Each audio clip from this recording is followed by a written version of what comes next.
Hello students, welcome back my YouTube channel sunrise classes. Students, last video में हमने discuss किया था monodentate ligand. अब हम डिस्कस करेंगे bidentate ligand. Bidentate ligands are Lewis bases that donate two pair of electron to a metal atom.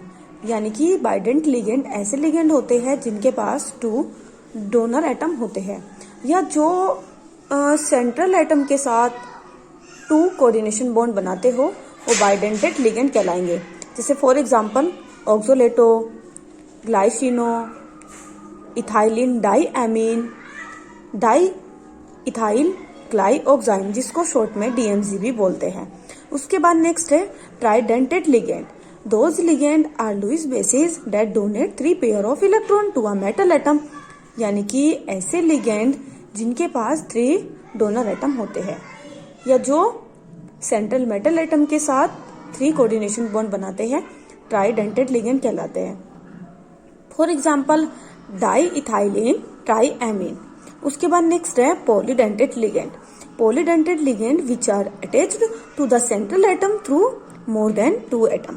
यानी कि हम कह सकते हैं कि पॉलीडेंटेड लिगेंड ऐसे लिगेंड होते हैं जो सेंट्रल मेटल एटम के साथ 2 या 2 से अधिक कोऑर्डिनेशन बॉन्ड बनाते हो, जिनके पास डोनर एटम भी 2 और मोर देन होती है।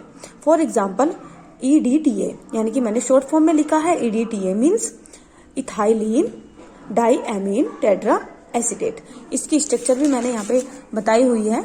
देखिए EDTA की स्ट्रक्चर यहाँ पे बनी हुई है।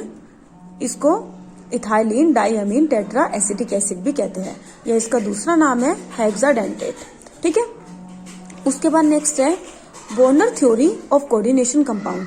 यानी कि एक साइंटिस्ट थे जिनका पूरा नाम था अल्फ्रेड वर्नर, ने ईयर 1893 में कोबाल्ट और प्लेटिनम के क्लोराइडों पर अमोनिया की रिएक्शन कराई, जिसके बाद कुछ एमिनो बने। एमिनो की प्रॉपर्टीज और स्ट्रक्चर को एक्सप्लेन करने के लिए उन्होंने एक थ्योरी दी जिसको वॉर्नर थ्योरी कहते हैं।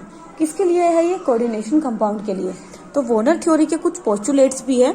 तो postulates of Werner theory: the central metal of coordination compound exhibit 2 type of valencies. यानी कि 2 टाइप वैलेंसीज। फर्स्ट है primary valencies. Primary valency are those which a metal exhibits in the formation of simple salt. For example COCl3, NaCl, CuSO4। यानी कि ये salt दिए हुए हैं जो प्राइमरी वैलेंसी शो करते हैं। तो देखते हैं it modern terminology it represent the oxidation number of metal. तो हमने एग्जाम्पल लिया था COCl3, यानी कि cobalt chloride, sodium chloride, copper sulphate.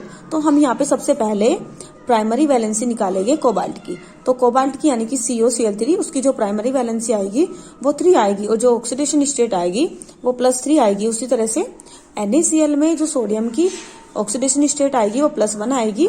CuSO4 में कॉपर की जो ऑक्सीडेशन स्टेट आएगी वो +2 आएगी। आई कैसे?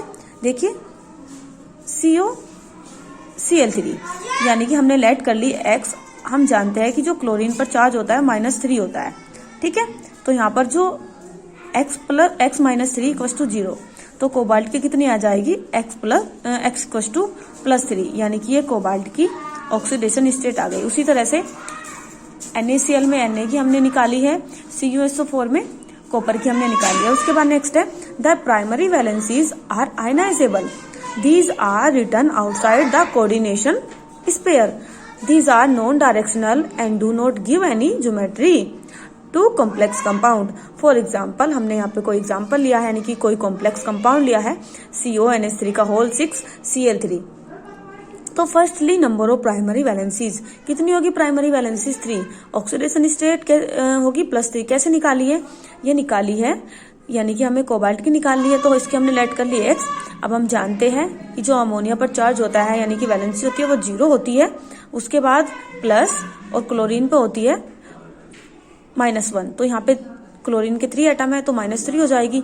तो इस तरह से X + 0 - 3 = 0। तो X = कितनी आ जाएगी?